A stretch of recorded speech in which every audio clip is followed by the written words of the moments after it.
Hello hustlers, मैं आपका दोस्त और आज का होस्ट देवेश राठौड़ आपका स्वागत करता हूँ हमारे यूट्यूब चैनल टीन हसलर्स के ऊपर। तो आज हम देखने वाले हैं एटॉमिक स्ट्रक्चर का लेक्चर 3, जिसके अंदर हम सबसे पहले देखेंगे सम इम्पॉर्टेंट डेफिनेशंस जो हमारे आगे जाके काम में आने वाले हैं और बोहर्स एटॉमिक मॉडल को सिंप्लीफाई करने वाले हैं। ठीक है, सबसे पहले तो हम देखेंगे आइसोटोप्स क्या होते हैं। अभी देखो आइसोटोप सबसे पहले क्या होते हैं कि सबसे पहले हमें इसके लिए समझ में आना ये ज़रूरी है कि मान लो x कोई भी एक एटम है, उसका जो ये नीचे का जो रिप्रेजेंटेशन होता है वो होता है एटॉमिक नंबर, जिसको हम z से रिप्रेजेंट करते हैं, और यहाँ पे होता है एटॉमिक मास। ठीक है, ये एटॉमिक नंबर जो होता है वो रिप्रेजेंट करता है नंबर ऑफ प्रोटॉन्स को, और ये रिप्रेजेंट करता है नंबर ऑफ न्यूट्रॉन्स और नंबर ऑफ प्रोटॉन्स का सम को। क्योंकि देखो जो इलेक्ट्रॉन्स है वो तो मासलेस हो गए, तो जो टोटल एटॉमिक मास आएगा वो सिर्फ न्यूट्रॉन और प्रोटॉन का मिलाकर ही आएगा। तो ये बात सबसे पहले हमें पता होनी चाहिए। इसके बाद में भी आगे देखेंगे आइसोटोप्स का बेसिक डेफिनेशन क्या होता है कि सेम Z मतलब same atomic number but different A, मतलब सेम Z होगा और एटॉमिक मास डिफरेंट होगा। तो उसके एग्जांपल देखेंगे हम। सबसे पहले बेसिक जो एग्जांपल होता है वो एक होता है हाइड्रोजन वाला, एक हाइड्रोजन 1 हाइड्रोजन 1 2 और हाइड्रोजन 1 3। ये होता है सिंपल हाइड्रोजन, ये होता है ड्यूटेरियम और ये होता है ट्रिटियम।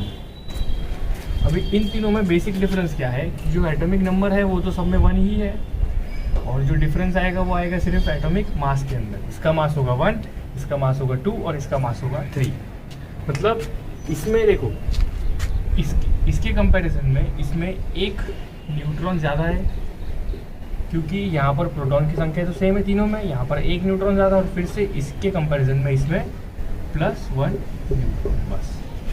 फिर हम लोग बोल सकते हैं कि इनका Z सबका सेम है और एटॉमिक मास सबका डिफरेंट है, इसलिए ये तीनों आइसोटोप्स हो गए। तो अगर किसी ने पूछा कि हाइड्रोजन के आइसोटोप्स कौन से हो गए, तो हम लोग क्या बोलेंगे, हाइड्रोजन, ड्यूटेरियम और ट्रिटियम। ठीक है, ये बात हमको पता होनी चाहिए आइसोटोप्स के बारे में। और एक एग्जांपल देख लेते हैं आइसोटोप्स के बारे में। मान लो कि ऑक्सीजन है, ऑक्सीजन का जो हमारा सिंपल फार्मूला होता है वो होता है 8 16, एटॉमिक नंबर 8 और एटॉमिक मास 16। और जो इसी का एक आइसोटोप होता है वो होता है 8 और 18। इसको हम बोल सकते हैं, इसको सिर्फ देखो, इसको सिर्फ ऐसा O16 या फिर इसको O18 ऐसा भी रिप्रेजेंट किया जाता है। देखो इधर एटॉमिक नंबर सेम है दोनों में और एटॉमिक मास डिफरेंट। ठीक है, मतलब यहाँ पे भी अगर न्यूट्रॉन का +2 न्यूट्रॉन का चेंज आया हुआ है, फिर हम इसको बोल सकते हैं कि आइसोटोप से। क्यों? क्योंकि सेम Z है और एटॉमिक मास डिफरेंट है, इसलिए ये ऑक्सीजन के आइसोटोप्स हो गए। जैसे अलग अलग एटम्स के आइसोटोप्स वगैरह एग्जिस्ट करते हैं, उनको देखेंगे आगे के लेक्चर्स वगैरह में कवर करेंगे। अभी सेकंड जो इम्पोर्टेंट डेफिनेशन और एक आएगी वो होता है आइसोबार्स। अभी आइसोबार्स क्या होते हैं? आइसोबार्स को हम बोल सकते हैं same A but different Z। अब अगर हम देखेंगे यहाँ पर Z सेम था और A डिफरेंट था, और आइसोबार्स में सेम A है और Z डिफरेंट है। जैसे कि अभी एग्जांपल अगर देखेंगे, एक सिंपल एग्जांपल ले लेंगे। मान लो एक ये ले लेते हैं, एर्गन ले लेते हैं 18 और कैल्शियम ले लेते हैं 18। अभी अगर हम लोग सोचेंगे कि एर्गन का तो 18 है, लेकिन इसका ये जो होता है ये होता है 40 और ये भी होता है 40, तो हम बोल सकते हैं कि एर्गन और कैल्शियम जो है वो क्या है, एक दूसरे के आइसोबार्स है। क्यों? क्योंकि इनका एटॉमिक नंबर सेम है। सॉरी एटॉमिक नंबर डिफरेंट है और एटॉमिक मास सेम है, तो हम बोल सकते हैं ये आइसोबार्स है। उसके बाद में एक और जो टर्मिनोलॉजी यूज होती है उसको हम बोलते हैं आइसोटोन्स। ये ज़्यादातर यूज नहीं होती है लेकिन काम की है। भी हम आइसोटोन्स को बोल सकते हैं कि सेम नंबर ऑफ न्यूट्रॉन्स। जो भी किसी भी दो एटम्स के बीच में अगर same number of neutrons exist करेंगे तो हम उनको आइसोटोन्स बोल सकते हैं। अब देखो नंबर ऑफ न्यूट्रॉन्स हम कैसे निकालेंगे। अब इधर A और Z है, Z है P मतलब नंबर ऑफ प्रोटॉन, और A है number of neutron plus number of proton. तो अगर हम A में से अगर Z को माइनस कर देंगे तो क्या बचेगा, नंबर ऑफ न्यूट्रॉन्स सिंपली। तो हम बोल सकते हैं सेम नंबर ऑफ न्यूट्रॉन्स और सेम ए माइनस जेड। ठीक है, तो ये हो गया आइसोटोन्स। ऐसे हम आइसोटोन्स के इन्हीं की तरह कुछ एग्जांपल्स देख सकते हैं जिसके अंदर ए माइनस जेड सेम होगा, वो कोई बड़ी बात नहीं है। उसके बाद में एक और इम्पोर्टेंट टर्म देखेंगे जो है आइसो इलेक्ट्रॉनिक स्पीशीज। ये क्या है, इसके नाम से पता चल रहा है आइसो इलेक्ट्रॉनिक स्पीशीज, मतलब आइसो मतलब सेम और इलेक्ट्रॉनिक मतलब ये इलेक्ट्रॉन को समथिंग रिप्रेजेंट कर रहा है। तो हम ऐसा बोल सकते हैं जो भी दो स्पीशीज है उनके अगर नंबर ऑफ इलेक्ट्रॉन सेम हो गए तो हम उनको आइसो इलेक्ट्रॉनिक स्पीशीज बोल सकते हैं। अभी इसके मेन एग्जांपल्स अगर देखेंगे हम लोग, मान लीजिए नियॉन एटम मानिए, इसके अंदर यहाँ पर नियॉन 10 होगा। उसके बाद में अगर हम सोडियम प्लस आयन लेंगे, ठीक है, और कैल्शियम 2 प्लस आयन लेंगे, कैल्शियम नहीं सॉरी मैग्नीशियम 2 प्लस आयन। तो देखो अब हम यहाँ पर देख सकते हैं एक बात, देखो नियॉन में 10 है, देखो एटम तो ओवरऑल न्यूट्रल होगा, फिर अगर नियॉन में ये 10 नंबर ऑफ अगर प्रोटॉन हो गए तो फिर 10 नंबर ऑफ इलेक्ट्रॉन भी हो गए। तो नियॉन के अंदर हम बोल सकते हैं 10 इलेक्ट्रॉन। ठीक है, अगर सोडियम में देखेंगे, सिर्फ सोडियम में, सोडियम प्लस में नहीं, अगर सोडियम में देखेंगे तो नंबर ऑफ प्रोटॉन 11, तो नंबर ऑफ इलेक्ट्रॉन भी होनी चाहिए 11। लेकिन यहाँ पर एक पॉजिटिव चार्ज होने के कारण, अब ये पॉजिटिव चार्ज क्यों आया, क्योंकि हमने एक सोडियम जो न्यूट्रल एटम था उसमें से एक इलेक्ट्रॉन निकाल लिया, तो उसके ऊपर ओवरऑल एक +1 चार्ज आ गया। तो हमारे पास 11 में से एक इलेक्ट्रॉन अगर निकाल लिया तो कितने बचेंगे, 10 इलेक्ट्रॉन। तो सोडियम प्लस के बाद 10 इलेक्ट्रॉन। उसी प्रकार अगर हम मैग्नीशियम में देखेंगे, सिंपल मैग्नीशियम एटम में हो गए 12 इलेक्ट्रॉन क्योंकि 12 प्रोटॉन्स है, और अगर उसमें से एक निकालेंगे इलेक्ट्रॉन तो 11 इलेक्ट्रॉन +1 चार्ज आएगा, लेकिन यहाँ पर +2 है इसलिए हमने 2 इलेक्ट्रॉन निकाले हुए हैं। तो हम बोल सकते हैं कि मैग्नीशियम में पहले थे 12 इलेक्ट्रॉन, उसमें से 2 इलेक्ट्रॉन निकाल दिए तो बचे कितने, 10 इलेक्ट्रॉन। तो हम बोल सकते हैं इसमें भी 10, इसमें भी 10, इसमें भी 10। तो ये हो गए तीनों आइसो इलेक्ट्रॉनिक स्पीशीज। क्यों, क्योंकि नंबर ऑफ इलेक्ट्रॉन सेम है। ये बेसिक डेफिनेशन पता होनी चाहिए। और बताओ कि इन्हीं की तरह और कौन कौन आइसो इलेक्ट्रॉनिक स्पीशीज हो सकता है कि जिसमें 10 इलेक्ट्रॉन एग्जिस्ट करेंगे। सोचो और फिर आगे देखो मैं क्या बोलता हूँ, वीडियो को पॉज करो, ठीक है। और हम बोल सकते हैं इसी प्रकार से एक एल्यूमिनियम 3 प्लस आयन भी तो हो सकता है। ये देखो एल्यूमिनियम का ये 13 है, तो 13 नंबर ऑफ इलेक्ट्रॉन्स भी हो गए। तो 13 इलेक्ट्रॉन से अगर 3 प्लस है मतलब 3 इलेक्ट्रॉन्स निकाले गए हैं, तो बचे कितने, 10 इलेक्ट्रॉन। तो ये भी इन्हीं के कैटेगरी में आ जाएगा, ठीक है। तो हम बोल सकते हैं। और अगर हम एक क्रिटिकल थोड़ा सा एग्जांपल देखेंगे, जैसे कि फ्लोरीन माइनस। अभी देखो फ्लोरीन में तो 9 होता है इलेक्ट्रॉन्स, ठीक है। तो फ्लोरीन में अगर 9 इलेक्ट्रॉन्स है, एक माइनस चार्ज क्यों आया है, क्योंकि एक इलेक्ट्रॉन एक्स्ट्रा से हमने बाहर से निकाल के ऐड किया हुआ है। तो सिंपल फ्लोरीन एटम में 9 थे, एक इलेक्ट्रॉन एक्स्ट्रा का ऐड किया हुआ है, तो 9 + 1 हो जाएगी टोटल 10 इलेक्ट्रॉन। तो ये हो जाएगा इनके साथ में, सबके साथ में आइसो इलेक्ट्रॉनिक स्पीशीज। उसी प्रकार से अगर हम ऑक्सीजन 2- देखेंगे, ऑक्सीजन में है 8 इलेक्ट्रॉन, उसके अंदर 2 इलेक्ट्रॉन ऐड किए तो 9 और 10, फिर से ये भी हो जाएगा आइसो इलेक्ट्रॉनिक स्पीशीज। तो भी अगर हम आइसो इलेक्ट्रॉनिक स्पीशीज देखेंगे कितने हो गए, तो एक ऑर्डर के हिसाब से हम बोल सकते हैं एक ऑक्सीजन 2-, फ्लोरीन माइनस, उसके बाद में एक नियॉन होगा, उसके बाद में sodium plus, magnesium 2 plus, aluminium 3 plus. तो हम इसी प्रकार यहाँ पर एक नाइट्रोजन 3- भी लिख सकते हैं ना। सोचो नाइट्रोजन 3- भी तो आएगा क्योंकि नाइट्रोजन का है 7 और उसके अंदर और 1, 2, 3 इलेक्ट्रॉन ऐड कर दिए तो हो जाएगी 10। तो इनके साथ में ये सब एक साथ मिला के हो जाएगी आइसो इलेक्ट्रॉनिक स्पीशीज, ठीक है। तो आइसो इलेक्ट्रॉनिक स्पीशीज समझ में आ गया। उसके बाद में आइसोटोन समझ में आना चाहिए, नंबर ऑफ न्यूट्रॉन सेम होते हैं, आइसोबार्स में सेम ए होता है, डिफरेंट जेड होता है, और आइसोटोप्स में सेम जेड होता है, डिफरेंट ए होता है। और एक बात देखेंगे हम आइसो इलेक्ट्रॉनिक स्पीशीज में, अगर हम इनकी तरफ देखिए, जो हाइड्रोजन के आइसोटोप्स होते हैं, हाइड्रोजन, ड्यूटेरियम, ट्रिटियम, तो इनके अंदर भी देखो नंबर ऑफ प्रोटॉन सेम है, सिर्फ इनमें न्यूट्रॉन्स का एक न्यूट्रॉन ऐड होते जा रहा है। तो हम इन तीनों में बोल सकते हैं नंबर ऑफ इलेक्ट्रॉन्स भी सेम हो गए।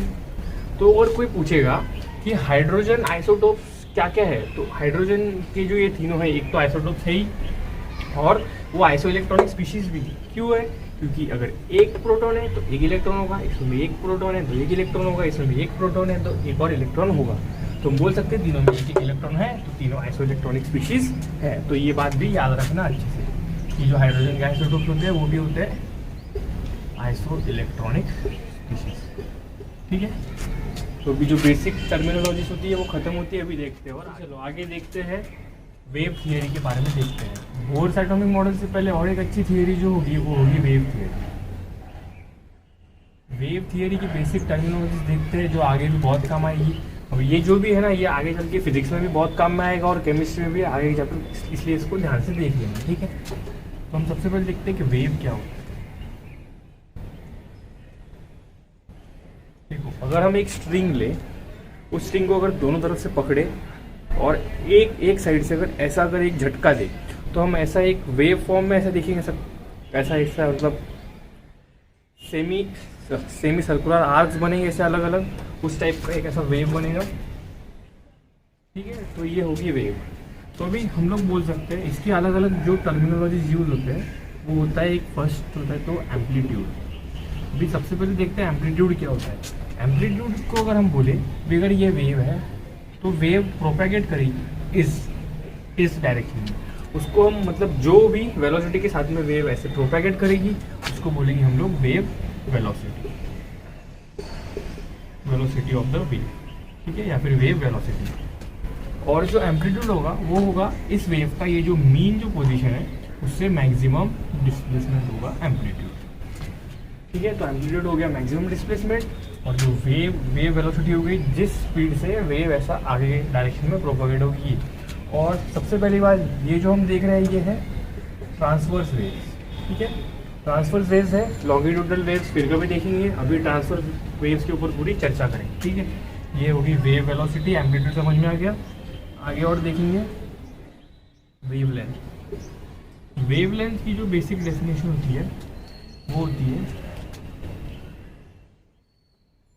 Minimum distance between two consecutive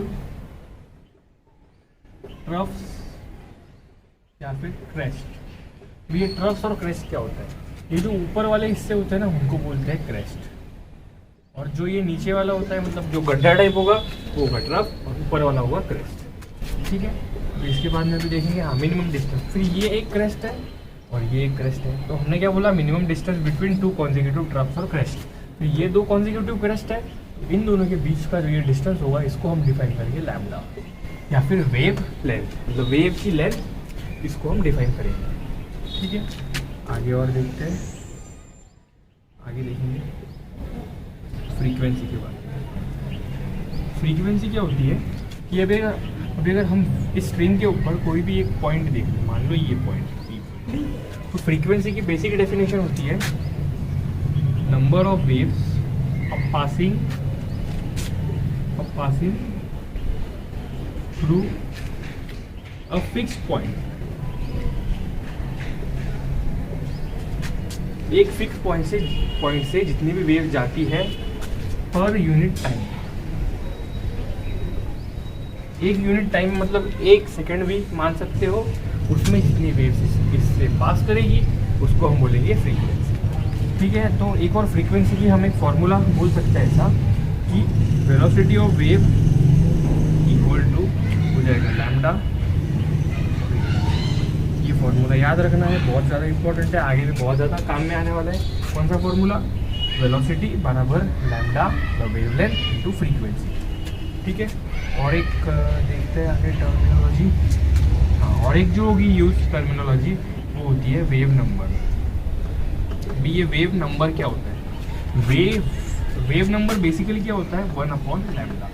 इसको हम रिप्रेजेंट करते हैं ऐसा, ये देखो एक सिंबल देख लेते हैं, इस फ्रीक्वेंसी को ऐसा एफ से भी डिनोट करते हैं या फिर ऐसा, ये होता है न्यू। ऐसा न्यू टाइप में सिंबल करते हैं। वेवलेंथ को डिनोट करते हैं लैम्डा से, एम्पलीट्यूड को ए से, वेव वेलोसिटी वी डब्ल्यू या फिर सिर्फ वी भी लिख सकते हैं हम लोग। तो वी बराबर वेवलेंथ इनटू फ्रीक्वेंसी, और वेव नंबर को रिप्रेजेंट करते हैं ऐसा सिमिलर टू न्यू, और ऊपर एक ऐसा डैश। तो ये होता है वेव नंबर का रिप्रेजेंटेशन। ये हो गया इक्वल टू 1/λ। मतलब अभी इसकी जो डेफिनेशन हम लोग लिख सकते हैं, number of waves in a unit length. एक यूनिट लेंथ में जितने नंबर ऑफ वेव्स होगा वो होगा वेव नंबर। तो हमको सबसे पहले बेसिक टर्मिनोलॉजी समझ में आ गई, एम्पलीट्यूड क्या होता है, वेवलेंथ क्या होता है, फ्रीक्वेंसी क्या होती है, वेव नंबर क्या होता है। ठीक है, तो अभी आगे देखते हैं अभी ये सब किसके लिए डिफाइन हो रहा है। ये सब डिफाइन हो रहा है इलेक्ट्रोमैग्नेटिक वेव्स के लिए। देखो अभी हमने देखा था Maxwell theory of electromagnetic waves, वो तो पहले समझ में आई नहीं होगी ज़्यादा, जो हमने पिछले लेक्चर में देखा था उसके बारे में समझते हैं सबसे पहले कि इलेक्ट्रोमैग्नेटिक वेव्स बेसिकली होता क्या है। तो इलेक्ट्रोमैग्नेटिक वेव्स जो होते हैं ना वो बेसिकली क्या होते हैं, बेसिकली एक प्रकार के वेव्स ही होते हैं, waves that propagate with electric and magnetic field. मतलब जो इलेक्ट्रिक और मैग्नेटिक फील्ड को अपने साथ लेकर चलते हैं वेव्स, उनको हम बोलते हैं इलेक्ट्रोमैग्नेटिक वेव्स। तो भी वो इलेक्ट्रिक फील्ड और मैग्नेटिक फील्ड वगैरह वो तुम सब आगे जब फिजिक्स में सीखोगे ना तो इसके बारे में डिटेल में सीखोगे, लेकिन सबसे पहले बेसिक डेफिनेशन जानना जरूरी है कि wave that propagate with electric and magnetic field, उनके साथ में प्रोपेगेट करते हैं, उनको बोलते हैं हम इलेक्ट्रोमैग्नेटिक वेव्स। तो इलेक्ट्रोमैग्नेटिक वेव्स के बारे में और एक चीज़ जानना जरूरी है, all the electromagnetic waves travel with the speed of सी।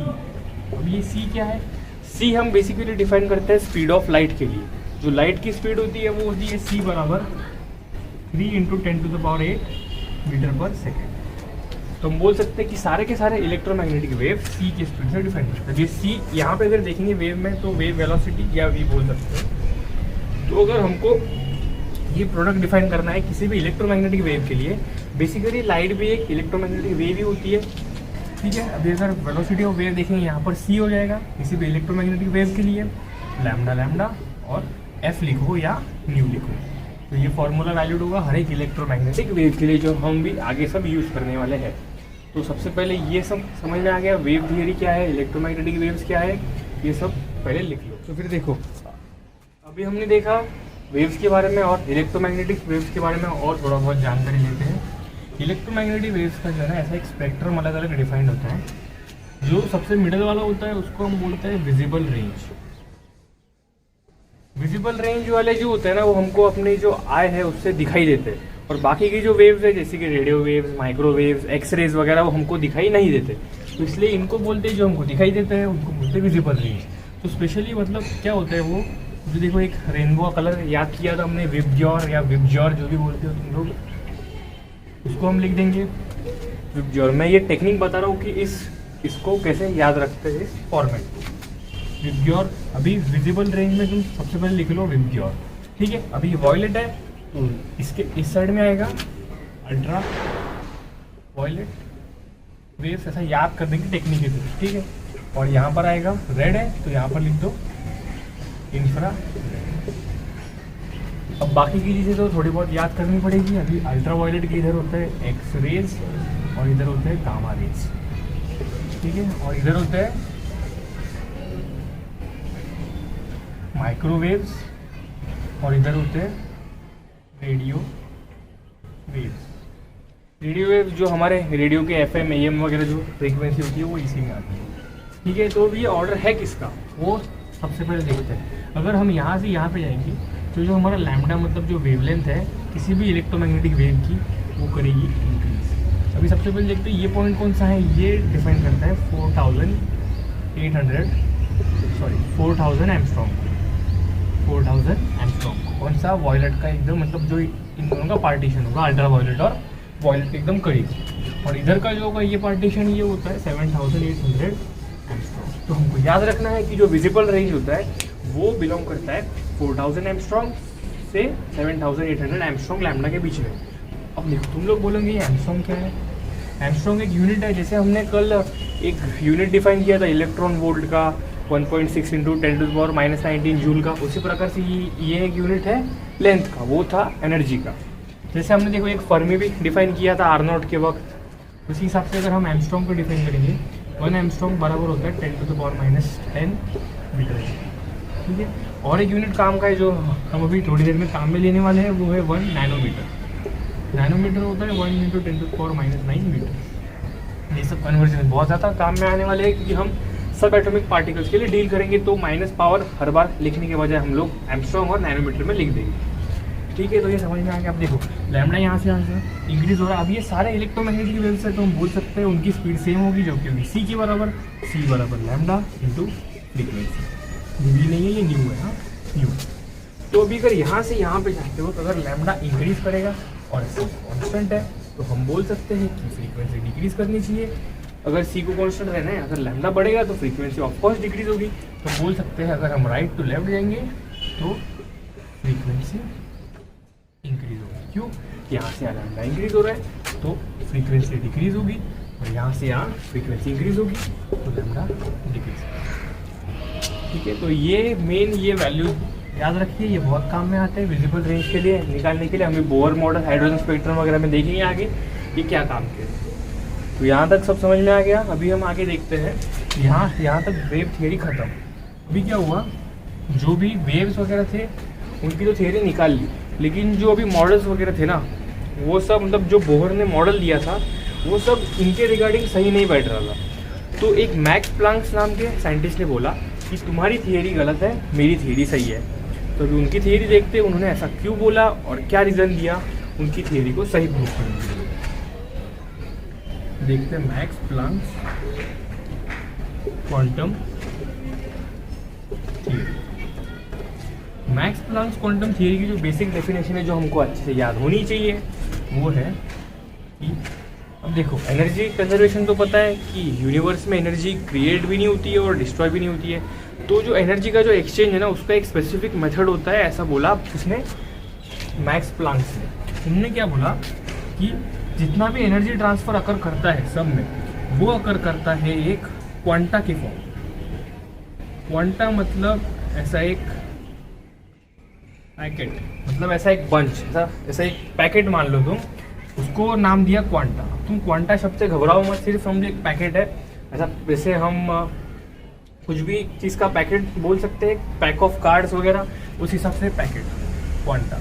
तो हर एक एनर्जी चेंज जो होता है ना, वो कंटिन्यूसली नहीं होता है। मान लो अगर हमको किसी को 1000 जूल एनर्जी देनी है, किसी को भी, तो हम 1000 जूल ऐसा कंटिन्यूसली नहीं देंगे कि मतलब एक सेकंड में 1 जूल दे दिया, दूसरे सेकंड में दूसरा जूल, ऐसा नहीं, मतलब कंटिन्यूस नहीं करता है। उन्होंने बोला अभी ये 1000 जूल है ना, ये एक जूल के फॉर्म में जाएगा, लेकिन ऐसा कंटिन्यूस फॉर्म में नहीं जाएगा, एक पैकेट के फॉर्म में जाएगा। मतलब 1 जूल का पहले एक पैकेट गया, फिर दूसरे जूल का एक पैकेट गया, उस हिसाब से।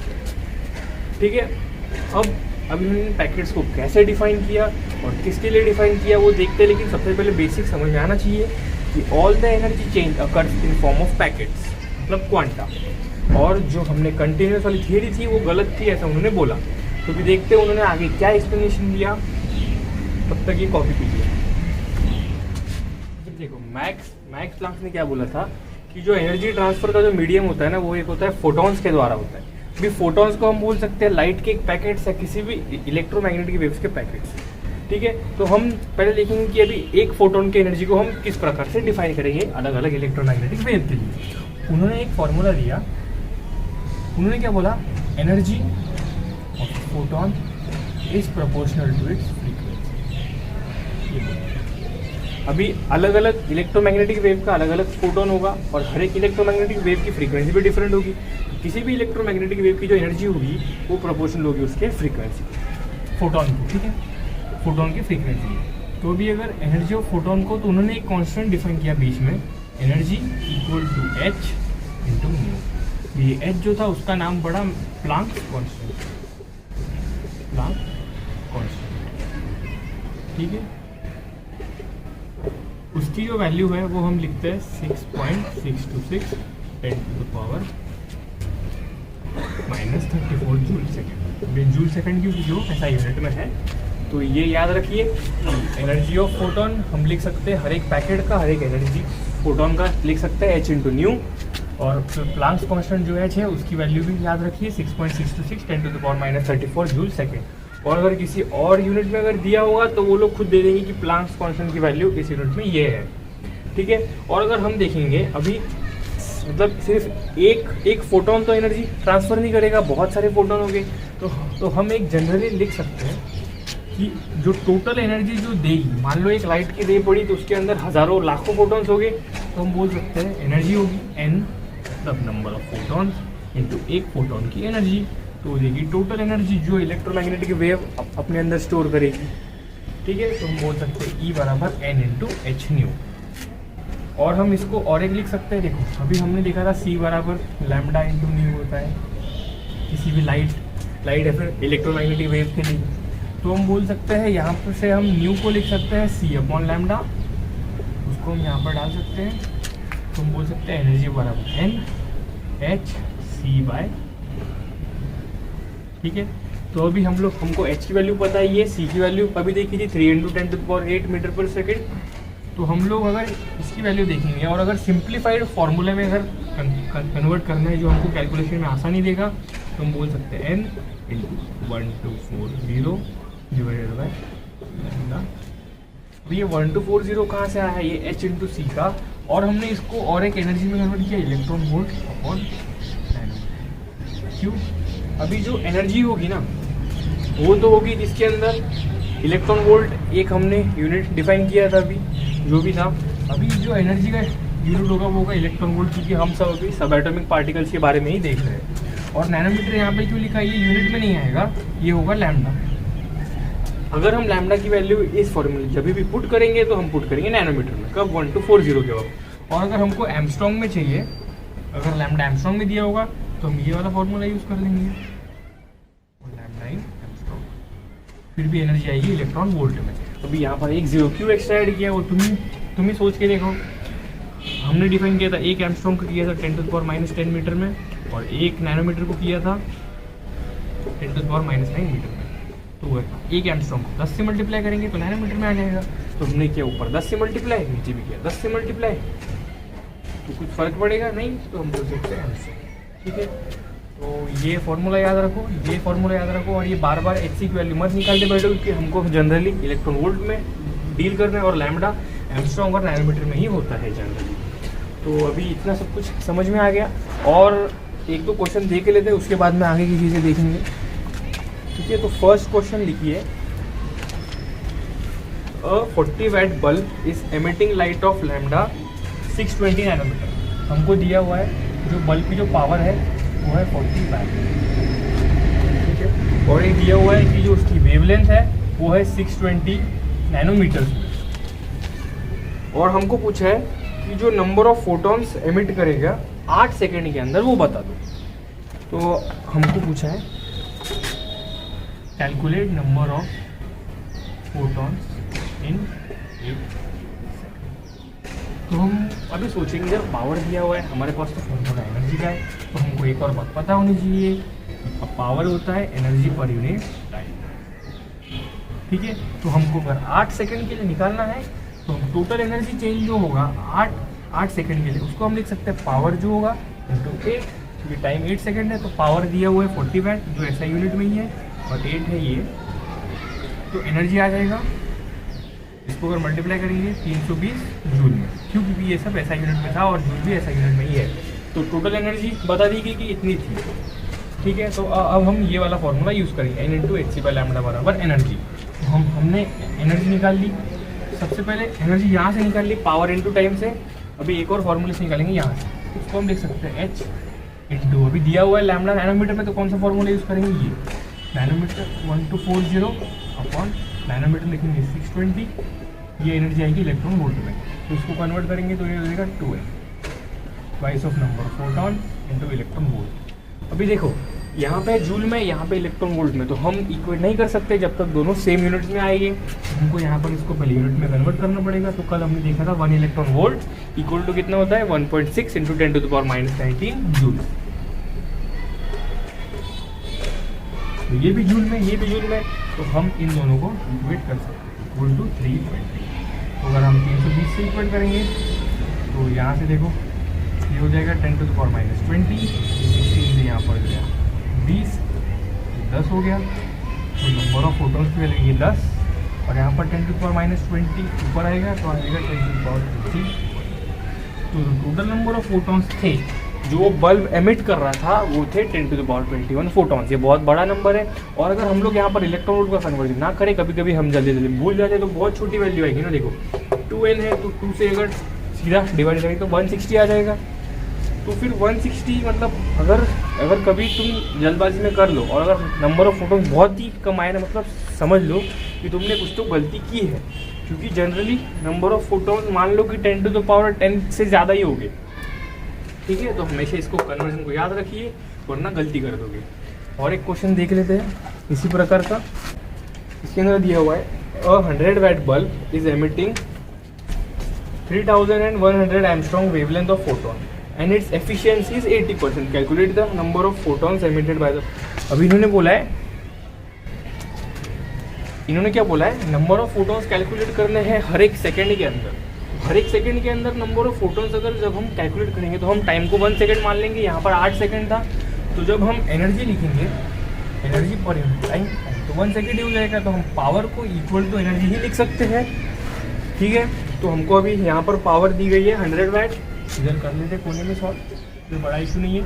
100 वाट मतलब इक्वल टू 100 जूल एनर्जी बोल सकते हैं, क्योंकि टाइम 1 सेकंड उन्होंने पर सेकंड में पूछा हुआ है, ठीक है। और बताया हुआ है कि लैम्डा जो दिया हुआ है वो 3100 एंगस्ट्रॉम में है। और एक चीज़ दी गई है एफिशिएंसी है 80%। अभी ये एफिशिएंसी कहाँ से आ गई, ठीक है। अभी ये एफिशिएंसी की बात क्या होती है कि अभी जो बल्ब है ना, अभी बल्ब में एक हीटर होता है, तो हम जितनी एनर्जी देते हैं तो वो कहलाती है उसकी पावर, जितनी उसको वो कंज्यूम करता है। लेकिन वो जितनी लाइट एमिट करेगा, लेकिन उसको अगर लाइट एमिट करनी होगी तो कुछ तो भी हीट होगा, तो हीटिंग में जो एक्स्ट्रा एनर्जी जाएगी उससे उसकी एफिशिएंसी डिक्रीज होगी। मतलब मान लो एक एग्जांपल से कि अगर मैंने 100 जूल की एनर्जी दी बल्ब को इलेक्ट्रिक सप्लाई से, उसने क्या किया 20 जूल ले ली हीटिंग के लिए और 80 जूल की लाइट एमिट कर दी, ठीक है। तो 20 जूल गई हीटिंग में। उसी प्रकार हम बोल सकते हैं कि उसकी एफिशिएंसी 80% है इस बल्ब की। क्यों?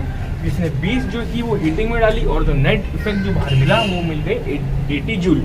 तो हम ये फॉर्मूले को यूज़ करेंगे किधर, अब देखो इनिशियली यहाँ पर दिया हुआ है power 100 joule, sorry energy 100 joule निकली, तो अगर 80% एफिशिएंसी देखेंगे तो नेट जो एनर्जी जो बल्ब रिलीज करेगा वो होगा 80 जूल। क्योंकि हम नेट रिलीज क्यों देख रहे हैं यहाँ पर, क्योंकि एमिट करेगा लाइट, और जो लाइट होगी वो होगी फोटॉन्स के फॉर्म में, इसलिए हमको ये फार्मूला यूज़ करके आएगा।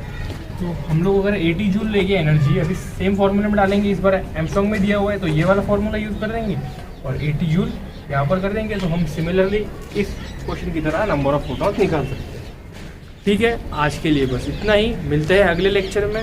Thanks for watching the video.